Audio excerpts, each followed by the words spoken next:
ప్రార్థన చేసుకొని వాక్యాన్ని ధ్యానించుకుందాం. ఘనుడవైన దేవ పరిశుద్ధుడా, మీ వాక్యాన్ని వినడానికి వచ్చి ఉన్న ప్రతి శ్రోతను కనికరించి దీవించండి. ప్రభువా, మీ మాటలు వినుచూ ఉన్న ప్రతి ఒక్కరూ ఆధ్యాత్మికంగా మేలు పొందులాగున మీ సహాయమును దయచేయమని రక్షకుడైన యేసు పరిశుద్ధ నామమున బ్రతిమాలి అడుగుచున్నాము తండ్రి. ఆమేన్.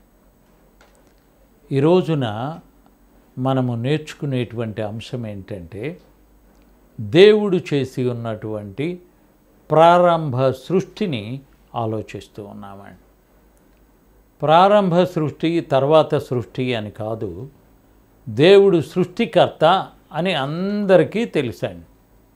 దేవుడు లోకాన్ని చేయకపోతే మనము లేమండి. మన జీవము లేదు, మన చలనము లేదు. అలాగనే దేవుడు మొట్టమొదటిసారిగా సృష్టి చేసి ఉన్నప్పుడు పరిశుద్ధ గ్రంథములో దేవుడు ఒక మాటని ఉపయోగించి ఉన్నాడని. దేవుడు భూమి ఆకాశములను సృజించెను అనే మాట చెప్పబడుచు ఉన్నదండి. భూమి ఆకాశములు కాదండి, ఆకాశమును భూమిని దేవుడు సృష్టించెను అనే మాట ఇంగ్లీష్లో ఉంటుందండి. మన బైబిల్ గ్రంథము ఇంగ్లీషు భాష కాబట్టి దీనిలో ఉన్నటువంటి రహస్యం ఏంటో కూడా గమనించుదామండి. ఎందువలనంటే చాలాసార్లు ఈ సృష్టి రహస్యాలని కూడా విడిచిపెట్టి మనుషులు గమనిస్తూ ఉంటారండి. సృష్టి రహస్యాలు అనగానే దేవుడు మొట్టమొదటిసారిగా ఏమి చేసి ఉన్నాడు? దేవుడు మొదటి దినాన వెలుగు చేశాడు, రెండవ దినాన ఆకాశమును చేశాను. దేవుడు చేసి ఉన్నటువంటి సృష్టిలో వెలుగు, ఆకాశము, వెలుగు ఆకాశము అనేటువంటి ఆ పదాలు మనం ఆలోచించినప్పుడు మొదటి దినాన వెలుగు చేశాడు, రెండవ దినాన ఆకాశాన్ని చేసి ఉన్నాడు. ఆకాశాన్ని దేవుడు ఎలాగ చేశాడు, ఎందుకు చేశాడు అనేది ఆలోచించడం లేదండి. ఈ సృష్టిలో దేవుని యొక్క అతి అద్భుతమైనటువంటి సృష్టికర్త అయిన దేవుడు మొట్టమొదటిసారిగా బైబిల్ గ్రంథములో వెలుగు చేసెను అనే మాటే చెప్పబడుచు ఉన్నదండి. వెలుగు ఎలాగ చేసి ఉన్నాడు దేవుడు? దేవుడు చేసి ఉన్న వెలుగుకి సృష్టి మొదలు ఏంటి, చివర ఏంటి అనే మాటలు మనకి చెప్పబడలేదు అని కొంతమంది అనుకుంటారండి. కానీ దేవుడు మొట్టమొదటిసారిగా చేసి ఉన్నది వెలుగు. చాలామంది ఏమనుకుంటారంటే చీకటిలో నుండి వెలుగును చేశాడు దేవుడు అని, మొదటి రోజున వెలుగును తయారు చేసి ఉన్నాడు దేవుడు అని చెప్తారండి. కానీ పరిశుద్ధ గ్రంథములో వెలుగు అనేటువంటి మాటే దేవుని యొక్క సృష్టికి ప్రారంభము అని అర్థమైంది. దేవుడు వెలుగుని ఎలాగ చేశాడు? ఆ వెలుగులో దేవుడు దేనిని గమనించి ఉన్నాడు? మనము దేవుని సృష్టిని మనము ఆలోచించి ఉన్నప్పుడు దేవుడు సృష్టిలో మొట్టమొదటి రోజున దేవుడు చేసి ఉన్న వెలుగునే చెప్పబడుచు ఉన్నదండి.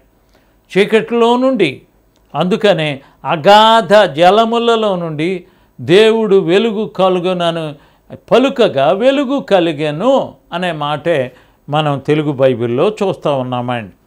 అయితే ఇక్కడ మనకి వ్రాయబడి ఉన్నటువంటిది ఏంటంటే, భూమి నిరాకారముగాను శూన్యముగాను ఉండెను, చీకటి అగాధ జలముల పైన కమ్మి ఉండెను, దేవుని ఆత్మ జలముల పైన అల్లాడుచు ఉండెను. దేవుని ఆత్మ జలముల పైన అల్లాడుచు ఉండెను. ఆ విషయాన్ని మరొకసారి దేవుని ఏర్పాటైతే దాన్ని ధ్యానించుకున్నాం. ఇప్పుడు దేవుడు వెలుగు కమ్మని పలుకగా వెలుగు కలిగాను, వెలుగు కమ్మని పలుకగా వెలుగు కలిగాను. ఆ వెలుగు ఒక్కటే దేవుడు తయారు చేసి ఉన్నాడు. ఆ వెలుగు అనేసరికి ఏంటికి, దేనికి వెలుగు అని దేవుడు పేరు పెట్టాడు అనే అంశాన్ని మనం చదువుకున్నప్పుడు దేవుడు దేనికి వెలుగని పేరు పెట్టాడు?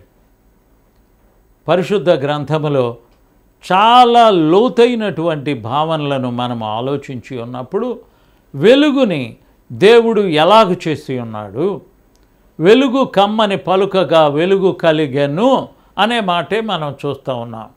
అయితే రెండవ రోజున వెలుగు నివసించటానికి దేవుడు ఆకాశమును చేసెను అనే మాట కూడా వ్రాయబడి ఉన్నదండి. ఆ మాటలను మనము చూచి ఉన్నప్పుడు దేవుడు ఆ విశాలము చేసి విశాలము క్రింద జలములను విశాలము మీద జలములను వేరుపరచగా ఆ ప్రకారమాయను. దేవుడు ఆ విశాలమునకు ఆకాశమని పేరు పెట్టెను. అస్తమయమును ఉదయమును కలుగగా రెండవ దినమాయను.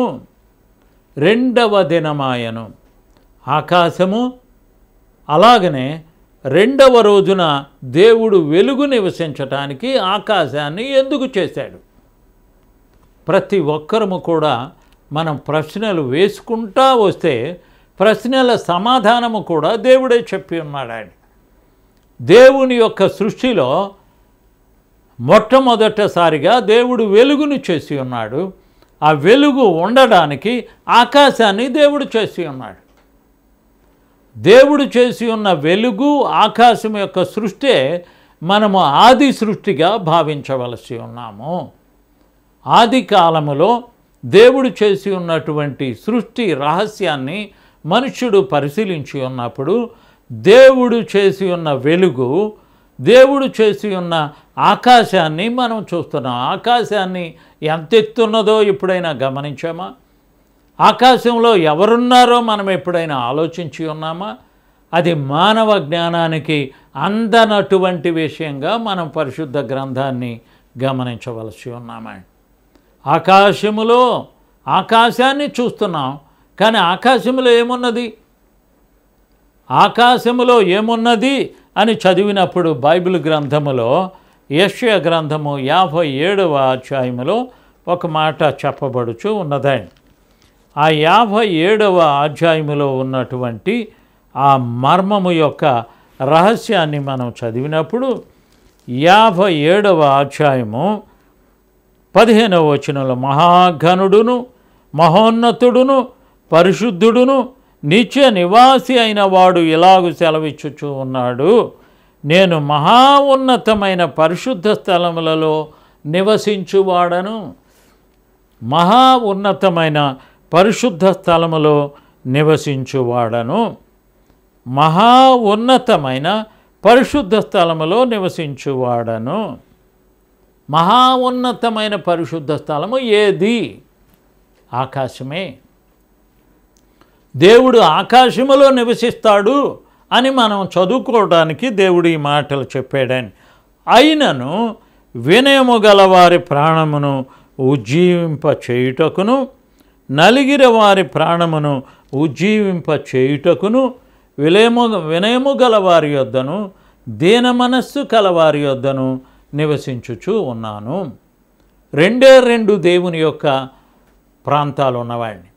ఒకటి ఆకాశము, రెండవది మనుష్యుడి యొక్క మనసు అని చెప్పబడుచు ఉన్నదండి. మానవుణ్ణి ఉజ్జీవింప చేయడానికి మానవుల్లో నేను జీవిస్తాను అని చెప్పుచూ ఉన్నాడండి.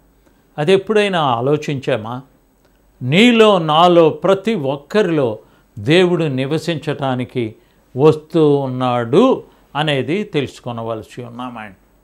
అందుకనే సృష్టి రహస్యాన్ని మానవుడు చదువుకునేటువంటి సమయంలో సృష్టికర్త అయినటువంటి దేవుడు మానవుల్లో జీవిస్తాడు, మనుషుల్లో జీవిస్తాను అని చెప్పుచూ ఉన్నాడు. ఆకాశములో అతి ఉన్నతమైన పరిశుద్ధ స్థలములో నివసించేటువంటి దేవుడు వినయము కలిగినటువంటి మనిషిలో కూడా జీవిస్తాడు అని మనం ఇక్కడ చదువుకుంటూ ఉన్నామండి. ఆ తర్వాత దేవుని యొక్క సృష్టి రహస్యములో మనము ఆలోచించుకుంటూ వచ్చినప్పుడు దేవుడు చేసి ఉన్న రెండవ దినము ఏంటి అని ఆలోచించి ఉన్నప్పుడు 7వ వచనములో, మొదటి అధ్యాయము ఆదికాండము 7వ వచనములో దేవుడు ఆ విశాలము చేసి విశాలము క్రింద జలములను విశాలము మీద జలములను వేరుపరచగా ఆ ప్రకారమాయను దేవుడు ఆ విశాలమునకు ఆకాశమని పేరు పెట్టెను. అస్తమయమును ఉదయమును కలుగగా రెండవ దినమాయను. ఆ ఆకాశములో దేవుడు చూడండి, దేవుడు ఆ విశాలమునకు ఆకాశము అని పేరు పెట్టి ఉన్నాడు. ఆకాశాల్ని తయారు చేసి ఉన్న దేవుడిని. చాలామంది బోధకుల్లో కూడా ఈ సరైనటువంటి జ్ఞానము ఉండదండి. దేవుడు ఎలాగ చేసి ఉన్నాడు అని చెప్పేటప్పుడు పలు రకాలైనటువంటి అర్థాలని బోధిస్తూ ఉంటారు. కానీ దేవుడు చేసి ఉన్న ఆ వెలుగు మొదటి దినాన కలిగి ఉన్నది. రెండవ దినాన దేవుడు ఆకాశాల్ని తయారు చేసి ఉన్నాడు. దేవుడు చేసి ఉన్నటువంటి సృష్టిలో మొట్టమొదటి రోజున దేవుడు చేసి ఉన్నటువంటి ఆ వెలుగు నివసించటానికి ఆకాశాన్ని చేసి ఉన్నాడు. అంటే పరిశుద్ధ గ్రంథములో చాలా విషయాలు సృష్టికర్త చేసి ఉన్నట్లుగా మనం చూస్తూ ఉన్నామండి. ఇప్పుడే మనం చదువుకున్నాం, దేవుడు ఆకాశములో నివసిస్తాడని, మనుషుల్లో కూడా నివసిస్తాడని చదువుకొని ఉన్నాం. దేవుడు ఏ మనిషిలో నివసిస్తాడు? మనుషులందరూ ఒక్కటేనా? లేకపోతే మనుషుని యొక్క తలంపులన్నీ ఒకటేనా? మానవుడికి ఉన్నటువంటి జ్ఞానం ఎంత ఉన్నది? ధనవంతుడు జ్ఞానము, దరిద్రుడు జ్ఞానము, పేదవాడి జ్ఞానము, అధిక ధనవంతుడు జ్ఞానము, విద్యావంతుని యొక్క జ్ఞానము, విద్యాహీనుని యొక్క జ్ఞానము, ఏ జ్ఞాని అయినా కూడా మానవుడు అని గమనించవలసి ఉన్నామండి. మనుష్యుడు ఎలాగ సృష్టించబడి ఉన్నాడు అనే రహస్యానికి మనం వెళ్ళేటప్పుడు ఈ రోజున మనం చదువుకుంటూ ఉన్నటువంటి జ్ఞానం ఏంటయ్యా అంటే, మొదటి రోజున వెలుగుని చేసెను, రెండవ రోజు ఆ వెలుగు నివసించటానికి ఆకాశమును చేసెను అనే మాటే మనం చదువుతూ ఉన్నామండి. ఆకాశంలో ఏమున్నది? దేవుడు ఉన్నాడు. దేవుడు నివసించేటువంటి ఆ ఆకాశానికి అంతమున్నదా? ఉంటుంది, కానీ మనకి చెప్పబడలేదు. కానీ దేవుడు ఏమని చెప్పుచూ ఉన్నాడయ్యా అంటే, పరిశుద్ధ గ్రంథములో ఒక చిన్న సమాధానాన్ని మనం చదువుకొని వచ్చాను. ఆ చిన్న సమాధానం ఏంటి అని ఆలోచించినప్పుడు యోబు గ్రంథములో ఒక మాట వ్రాయబడి ఉన్నదండి. ఆ యోబు గ్రంథములో దేవుడు చేసి ఉన్నటువంటి ఒక అద్భుతమైనటువంటి కార్యక్రమాన్ని 6వ వచనములో 1వ అధ్యాయము, ఎందుకంటే బైబిల్ గ్రంథాన్ని వ్రాసి ఉన్నటువంటి భక్తులు మొట్టమొదటిసారిగా వ్రాయబడి ఉన్నటువంటి గ్రంథము యోబు గ్రంథము అని చెప్పుచూ ఉన్నారండి. ఆ యోబు గ్రంథము 6వ అధ్యాయములో దేవదూతలు అనగా తెలుగులో దాని మూల భాషలో దైవ కుమారులు అని చెప్పబడుచు ఉన్నదండి. దైవ కుమారులు యెహోవా సన్నిధిని నిలుచుటకై వచ్చిన దినమొకటి తటస్థించెను. ఆ దినమున అపవాది యెహోవాడు వారితో కలిసి వచ్చెను. అపవాది యెహోవాడు వారితో కలిసి వచ్చెను.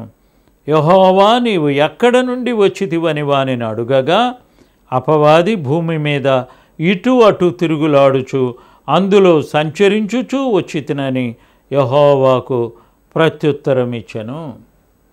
అందులో సంచరించుచు ఇటు అటు తిరుగుచూ వచ్చితిని. ఇక్కడ మనం గమనించవలసినటువంటి ఒక విషయాన్ని ఇక్కడ స్పష్టంగా దేవుడు రాస్తా ఉన్నాడండి.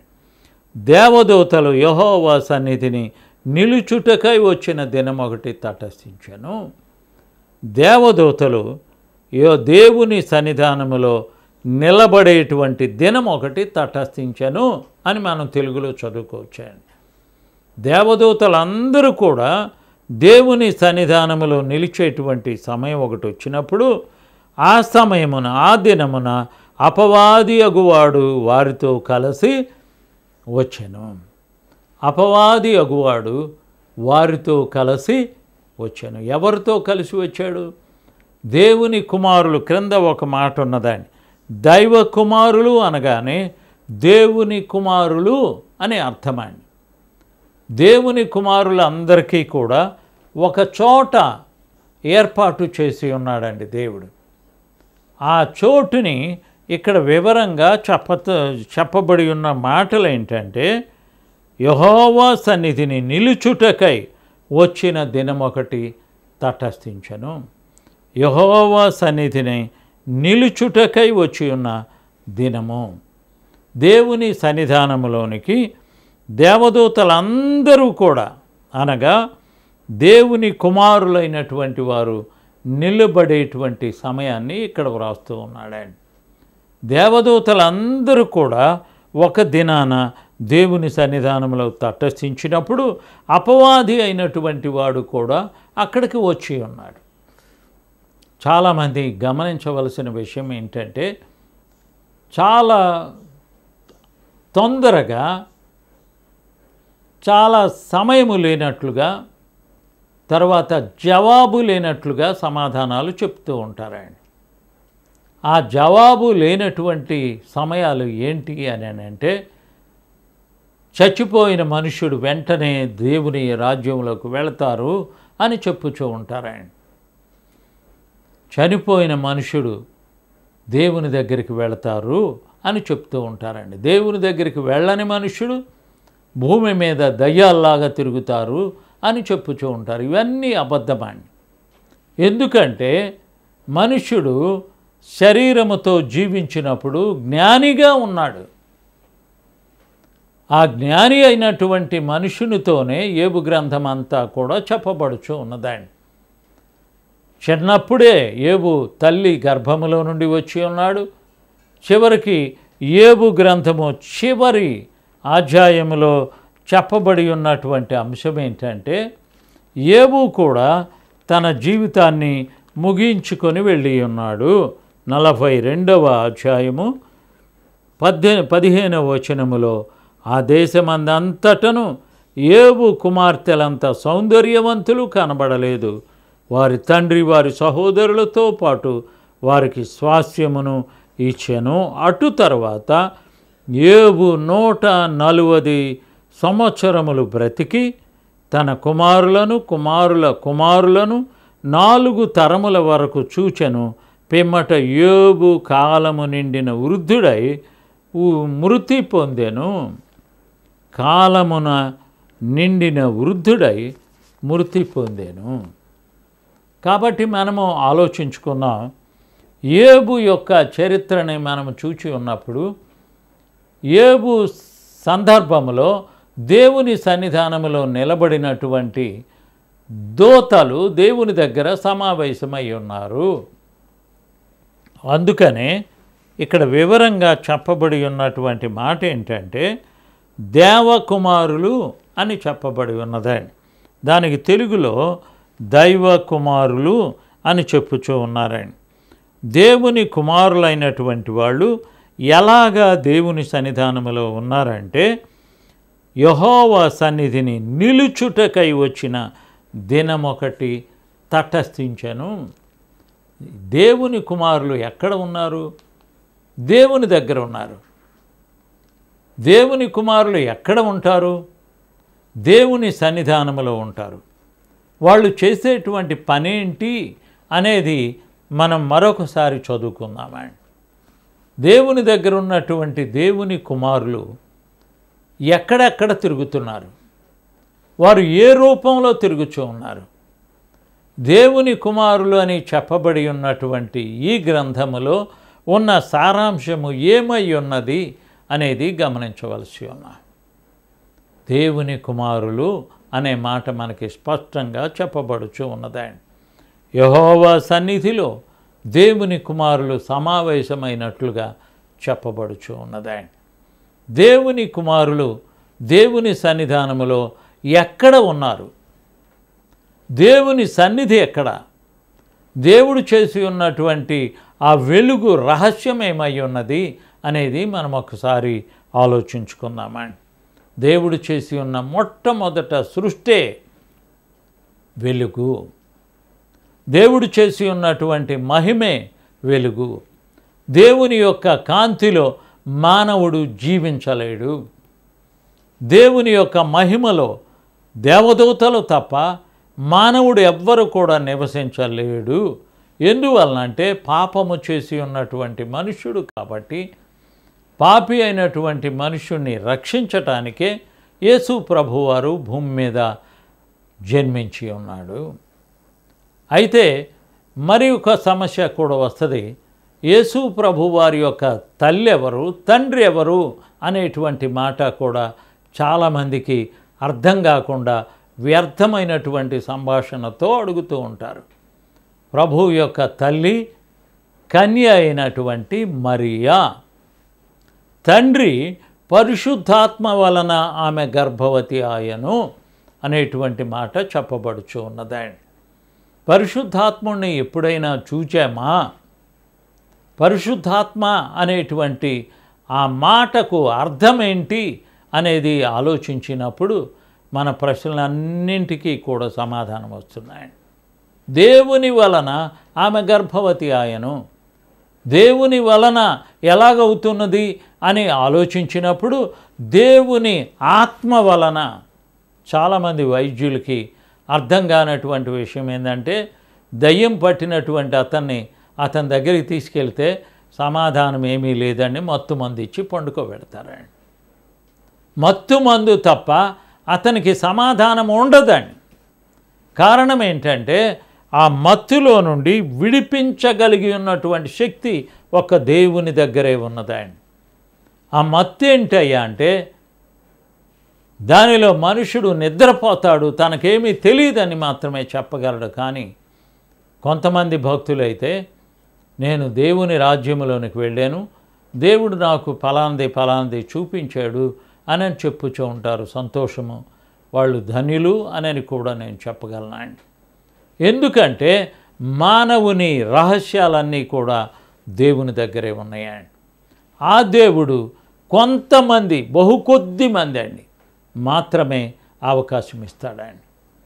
దర్శనాలు కానివ్వండి, దేవుడు మాట్లాడటం కానివ్వండి, దేవుని స్వరాన్ని వినడము కానివ్వండి, ఇవన్నీ కూడా మానవుడి జ్ఞానములో అర్థం కానటువంటి విషయంగా భావించవలసి ఉన్నారు. అయితే ఈ రోజున మనము దేవుడు చేసి ఉన్న సృష్టి రహస్యాల్లో ఏ సృష్టిని మొట్టమొదటిసారిగా దేవుడు చేసి ఉన్నాడు? దేవుడు చేసి ఉన్న సృష్టి మొత్తాన్ని కూడా 6 దినములలో దేవుడు ఆకాశమును, భూమిని, సముద్రమును, వాటిలోని సమస్తమును సృజించెను అని సృష్టి రహస్యాన్ని దేవుడు 4వ ఆజ్ఞలో వివరించి చెప్పుచూ ఉన్నారాయన. నిర్గమకాండములో ఉన్నటువంటి ఈ అంశాన్ని మనం ఒక్కసారి చదువుకొని ఉన్నట్లయితే, దేవుడు చేసి ఉన్న సృష్టి రహస్యాన్ని మనకి దేవుడు వివరిస్తూ చెప్పి ఉన్న మాట.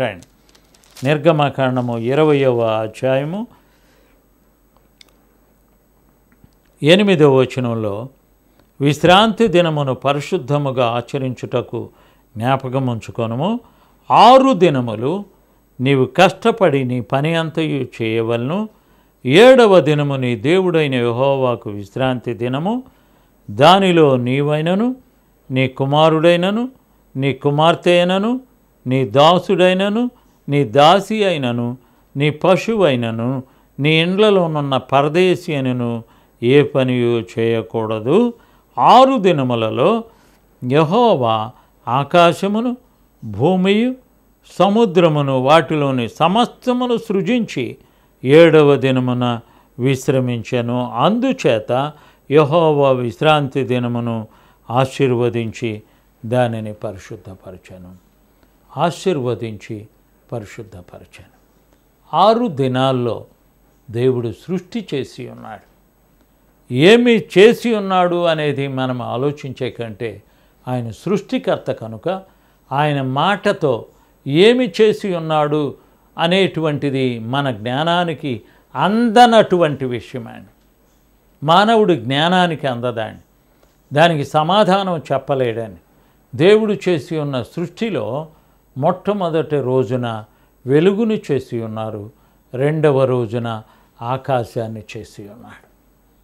ఈ 2 రహస్యాలని కూడా మానవుడి జ్ఞానానికి అందనట్లుగా 6 దినములలో ఆకాశమును, భూమిని అని కలుపుతూ దేవుడు చెప్పినటువంటి ఆజ్ఞాన్ని. ఎందుకంటే మనుషులు చాలాసార్లు లెక్కలేనితనంగా చెప్పబడేటువంటి ఈ ఆజ్ఞాన్ని దేవుడు చేసి ఉన్న ఆ పరిశుద్ధమైనటువంటి కార్యక్రమాన్ని చాలా సింపుల్గా చెప్పుచూ ఉంటారండి. 6 దినములలో ఆకాశమును, భూమిని, సముద్రమును, వాటిలోని సమస్తమును సృజించాను. దేవుని యొక్క సృష్టిలో మొదటి రోజు, రెండవ రోజు, మూడవ రోజు, నాలుగవ రోజు, 5వ రోజు, 6వ రోజు అని చెప్పకుండా 6 దినములలో యెహోవా ఆకాశమును, భూమిని, భూమి మీద ప్రాకు ప్రతి జీవిని కూడా తయారు చేసి ఉన్నాడు అనేది గమనించవలసి ఉన్నాం. దేవుడు సృష్టికర్త కనుక ఆయన చేసి ఉన్న సృష్టి రహస్యాల్ని మానవులమైన మనము ఆలోచించుకుంటా దేవునికి ఇష్టలుగా మనము జీవించాలి. ఎందుకంటే మన జీవితం చాలా చిన్నది, ఆ తర్వాత బాధలతో కూడినటువంటిది, జబ్బులతో ఉన్నటువంటి శరీరము. ఏ సమయంలో మానవుని యొక్క శరీరములో నుండి ప్రాణం వెళుతుందో ఎవరికి తెలియదు. కాబట్టి ఆ విషయాన్ని గమనించుకొని ప్రభువుకి ఇష్టలుగా జీవించవల్లని ప్రభువు పేరట మనవి చేస్తూ ఉన్నాను. కాబట్టి ప్రార్థన చేసుకొని ముగించుకున్నాను. ఘనుడవైన దేవా, పరిశుద్ధుడా, మీరు అనుగ్రహించి ఉన్న ఈ సమయానికై వందనాలు. వినుచూ ఉన్న ప్రతి శ్రోతను మీరు ఆశీర్వదించి మీ దీవెనలతో నింపుమని మా రక్షకుడును మా ప్రభువును అయ్యున్నటువంటి యేసు ప్రభువు వారి అతి పరిశుద్ధ నామమున మిక్కిలి బ్రతిమాలి అడిగి వేడుకుంటూ ఉన్నాము తండ్రి. ఆమేన్.